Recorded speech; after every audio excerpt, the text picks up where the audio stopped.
Thank you so much for still watching UBC TV, Inspiring Uganda. We're coming to you live from the Now Avenue. My name is Sharon Chomjisha with Mgalo Muhammad on Sign Language. Welcome to UBC News Tonight. Let's take a look at our top stories of the day.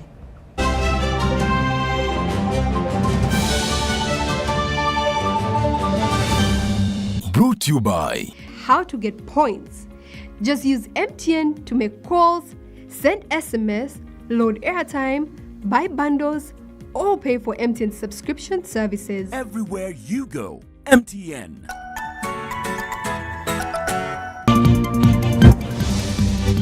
See News Tonight. President Museveni hails Jacob Oulanyah for promoting unity. Still to come, Anita Monga-Net elected Speaker. Thomas Taye were elected the Deputy Speaker of Parliament for the 11th Parliament. Premier Naban urges Uganda Police to be patriotic and maintain discipline. Uganda junior golfers off to Egypt for All Africa Championship. In our sports news. Was brought to you by Everywhere you go, MTN.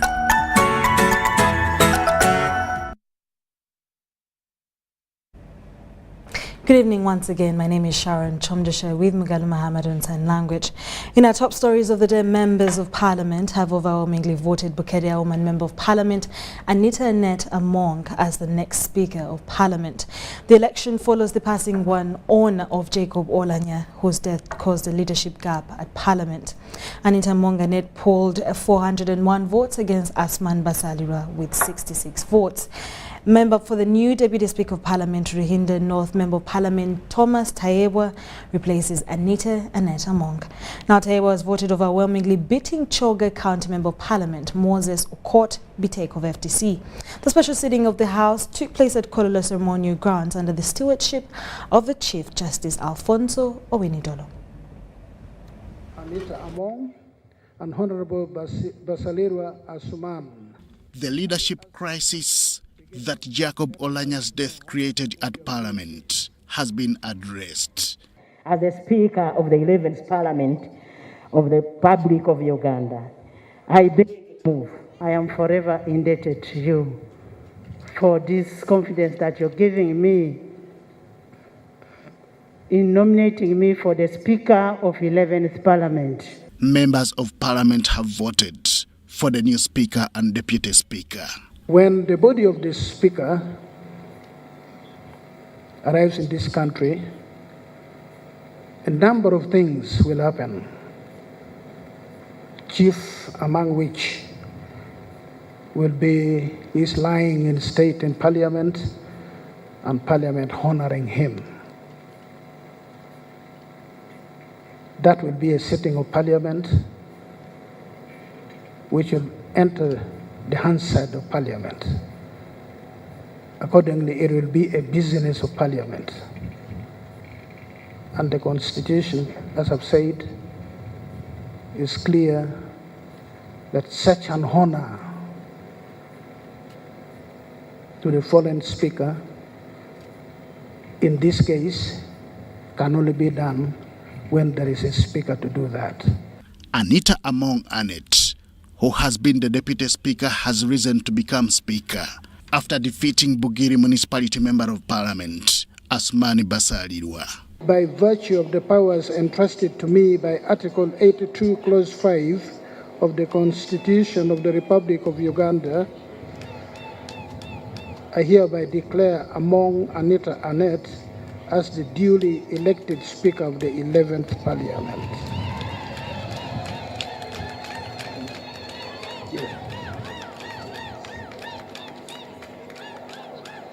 The exercise, which started mid-morning on Friday, was presided over by the Chief Justice of Uganda, Alfonso Owinidolo.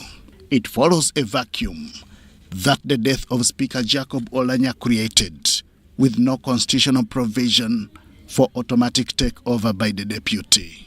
The process, which went on smoothly, saw Anita Among emerge victorious, garnering 401 votes against Asmani Basalirwa's 66.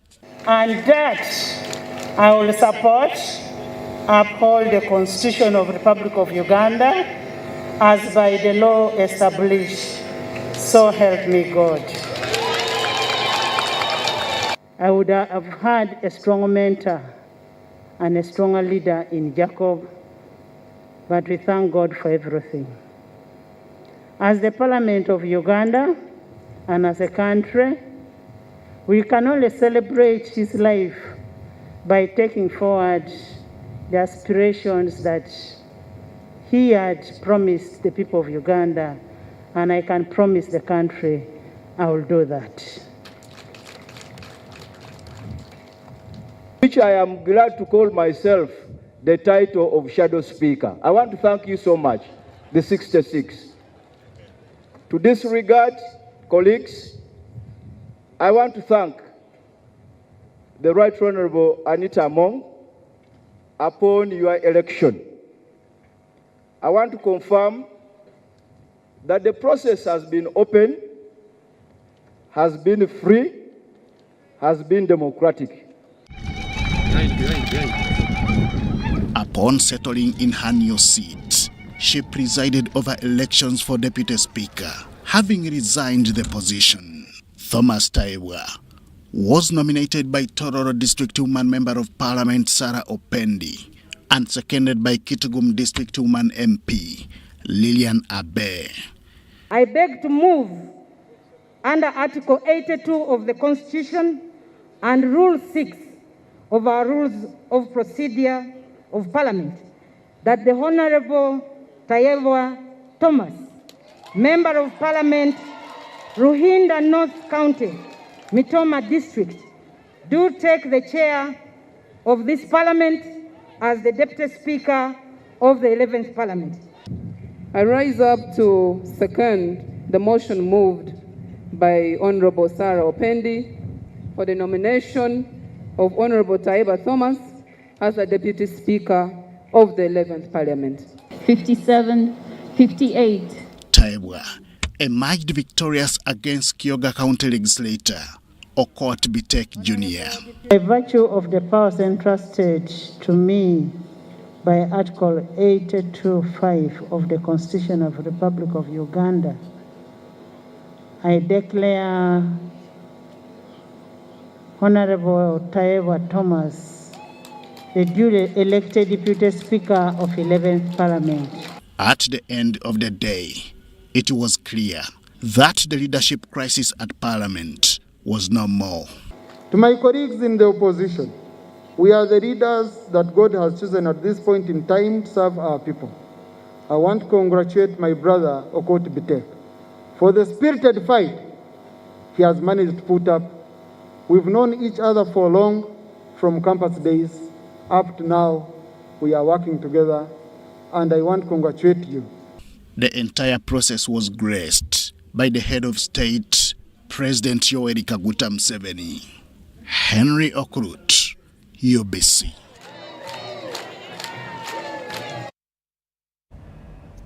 Well, congratulations to the new Speaker of Parliament, Anita Among, and the Deputy Speaker of Parliament, Thomas Taiwa.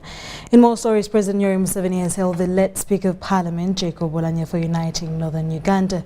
Mr. Museveni was speaking to the 11th Parliament at Kololo Independence Grounds after the election of the Speaker, Anita Among Annette, and her Deputy, Thomas Taiwa.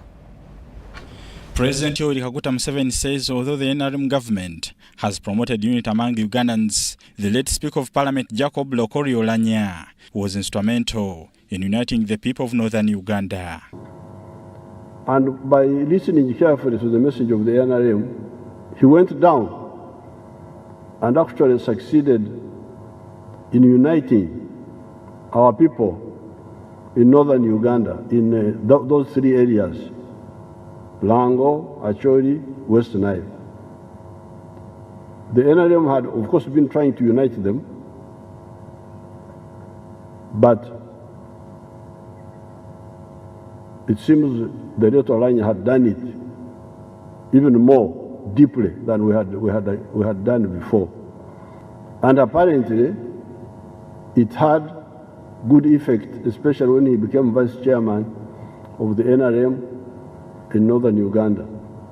And I could see these people were especially in his last trip, when he went around, it seemed the people were more united. Certainly the members of parliament looked more united.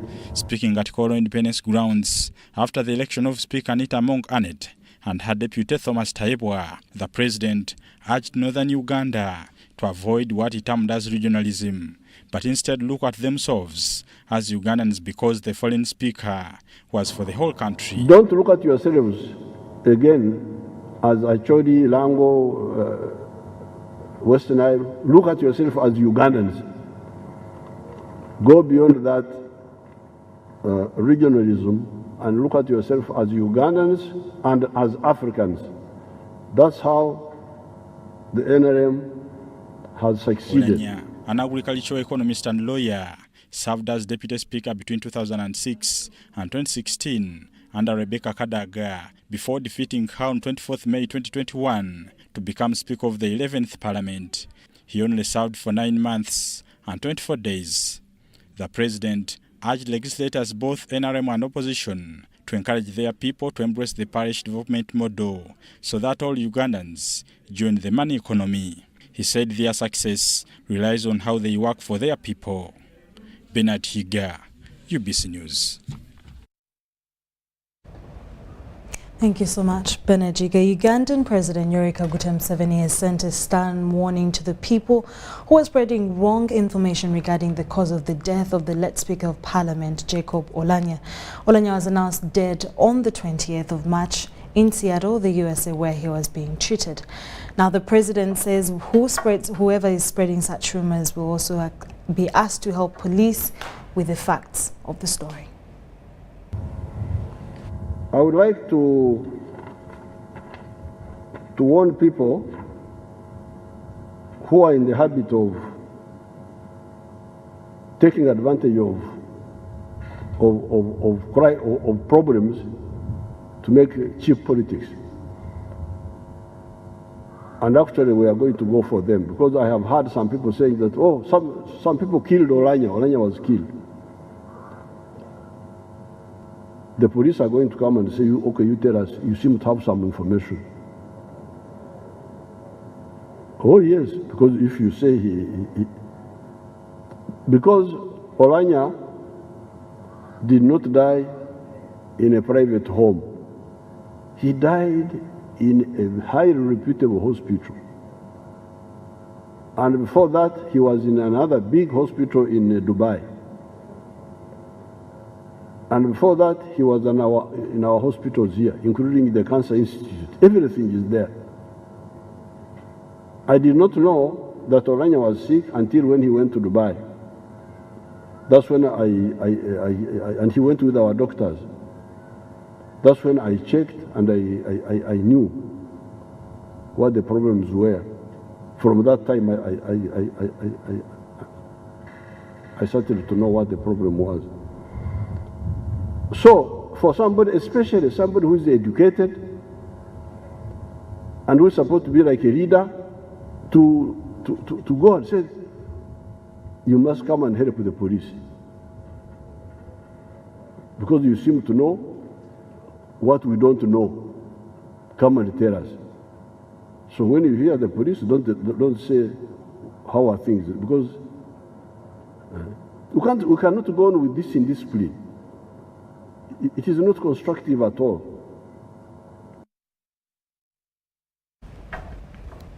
Members of Parliament want the Constitution amended to prevent a leadership crisis that emerged at Parliament after the death of Speaker of Parliament of the 11th Parliament, Jacob Olanya. They made those remarks shortly after election of Anita Among and Thomas Taibwa as Speaker and Deputy Speaker of Parliament, respectively. They expressed a lot of expectations and hope in the doing, stirring Uganda's legislative agenda. Okoret reports.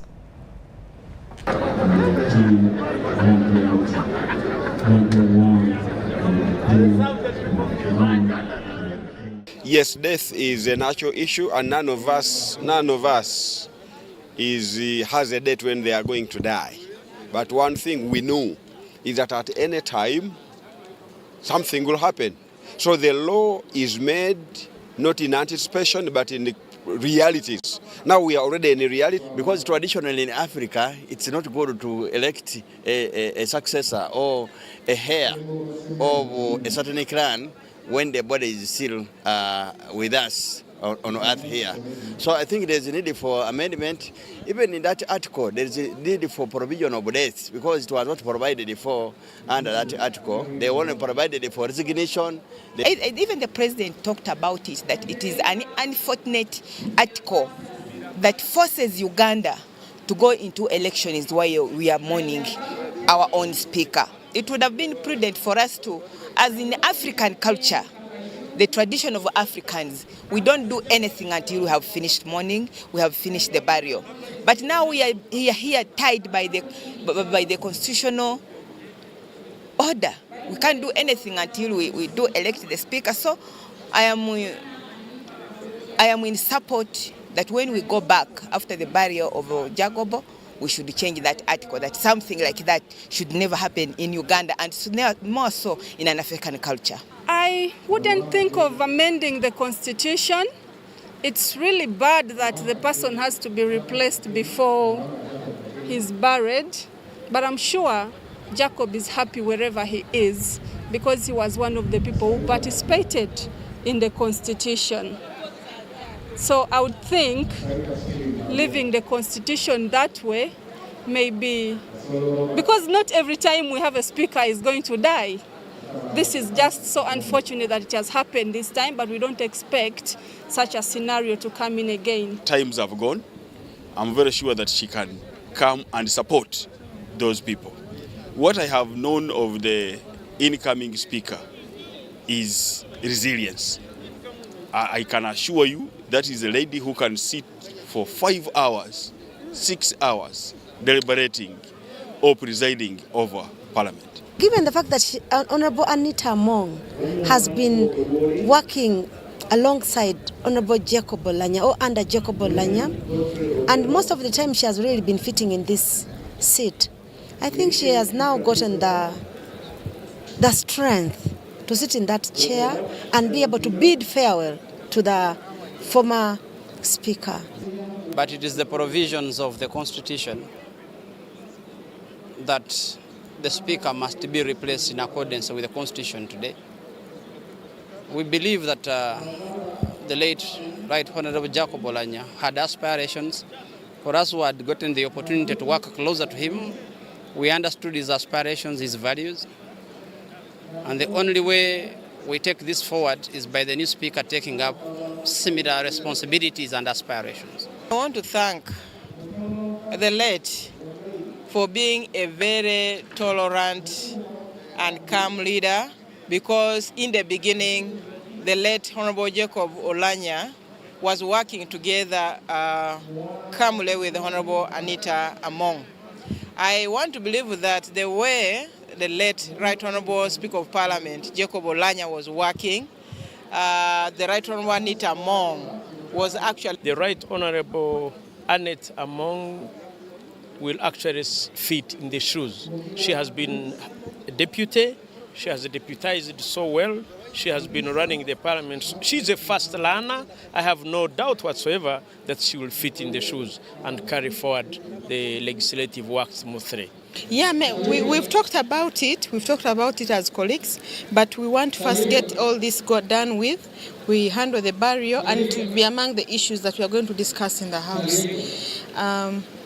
It's not good to campaign immediately when somebody is passed on, and you could see the precedents when an MP passes on, we go state funeral, constituency, then by-elections are held.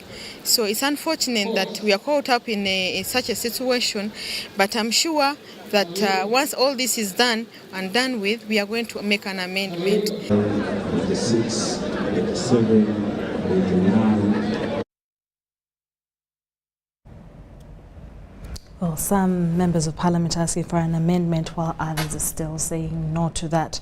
Now, Parliament is now fully constituted after a whole day rigorous electoral exercise to constitutionally fill the vacuum of the speakership position that has fallen vacant when the late Speaker Jacob Olanya was announced dead on March 20th, 2022. However, the rush and hurry to fill the two positions of Speaker and Deputy Speaker of Parliament was caused by a vacuum that was bound to lull Parliament into an administrative crisis, since the 1995 Constitution was silent on what happens when an incumbent Speaker dies. The Constitution simply tells you, don't do another business. The limited constitutional time frame for the replacement of the foreign Speaker of Parliament is a debate causing anxiety. Ugandans should know that what is being done is merely strict observance of the Constitution. And Jacob Olanya was a stickler on implementation and following the Constitution. The Constitution of Uganda, under Article 81, Section 4, provides that subject to Clause 4 of Article 82 of the Constitution, no business will be transacted in Parliament other than election of the office of the Speaker at any time that office is vacant. I think the framers of the Constitution did not envisage that the Speaker can die while in office. And it definitely has touched us, because we have to do a lot of explaining to the public why we are rushing to replace Right Honorable Jacob Olanya. We first decided that nobody can be Speaker unless he has been elected by the whole House. A Deputy Speaker has no power to deputize for a dead Speaker. That is not there in the law. Many are now referring to it as an inconvenience to the grieved family and nation. I think there is a need for us to look at it so that we give time for things to be done without pushing too hurriedly the election of the Speaker. I think there is a good case. Jesus Christ, who is the founder of the Christian University, believed in by many people, said, "Let the dead bury their dead." What do you think he meant? He meant when somebody has died, certainly we mourn him as I did yesterday, but the affairs of the living and of the nation are more important than the issue of the dead. You see, people have seen MPs, ministers talking about this, that is indecent.